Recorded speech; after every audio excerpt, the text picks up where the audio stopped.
I think the advances we're going to see is in the automation of the equipment, the ability to take all the sensors on all that equipment and pull it into one computer somewhere and analyze it so that the guys who take care of that equipment, the guys who operate the equipment, the women who often drive that equipment will have a full range of knowledge as to what's going on, how to maximize its efficiency, and frankly make their job easier.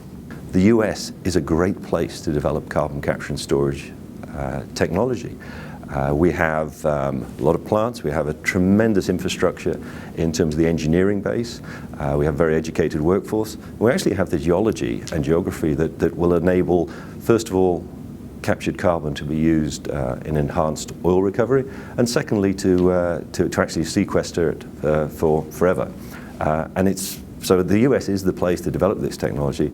Just the whole concept of virtual reality is an interesting one. I was down with our chief geoscientist last Friday in his office, and he's been showing me one of our ore body models for an underground mine, and you actually put on the virtual reality headset and you get to walk around inside the ore body, and it just gives you a great 3D feeling. It's a bit disorienting, I have to say. I know I'm in his office walking around, but when you go and stand on the edge of a mineral model and you're looking over the edge down 1,000 feet or so, or looking along the side at this extrapolation of the ore body, it's just really cool technology. And I think taking that, it helps the engineers, the people who are designing, really understand what it looks like. I think that's one area it helps. I think it helps when you're trying to explain to a community, what does the mine look like? Especially with an underground mine. They get to actually put on a headset and can go underground. Once you go underground, you don't know, left, right, all those different directions. But when you're in this sort of situation, you get a much better feel for what things are going to look like. So I think how you can then take those models and then apply them in real life is what's really, really cool technology use. When you think about how much time is actually spent at the face of the mine, at where the ore is that you're extracting, over the course of a 24-hour day, it's probably less than 10 to 12 hours a day, because there's so much time that's spent transporting people. When we blast, we evacuate the mine completely, so you have no one in there. So what can you do during that time that the mine's not typically being operated? And that's where this autonomous and remote operating of the equipment creates just a huge value creation.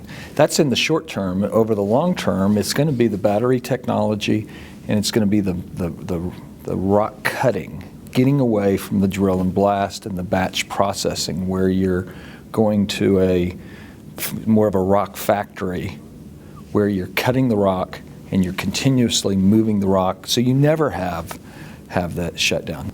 And what we'll continue to see is innovative automation changing the industry. And innovative automation just hits all the metrics when it comes to mining. From a safety standpoint, we've got the ability to take people out of some very hazardous work environments and significantly reduce process variability and drive that more cost-effective and productive work environment.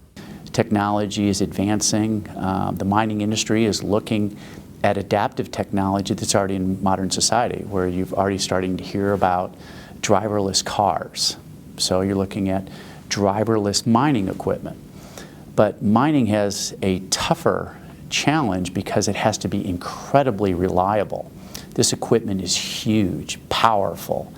So that technology that's enabling remote vehicle operation, drones, sensors, the sensors that are on our equipment have to be extremely reliable. So there's a lot of the technology that's coming from the military. We have gyroscopes on our equipment that's underground because you can't use GPS. So you have spatial relationships through gyroscopes that we actually got from the military. Anything that takes people out of potentially dangerous environments. So remote technology, I think, and that's already being used, but I think that has a huge curve ahead of it in this industry. There are a lot of little wins that technology can bring, and we're realizing a lot of that stuff. But I think about in terms of You know, the oil and gas industry, you think about what fracking and horizontal drilling did to that industry and to our country, you know, national security, oil independence. For us, I don't know what that looks like, but there has to be a more efficient way of identifying and having a better understanding of these deposits that sit under the ground that we're trying to safely and efficiently extract.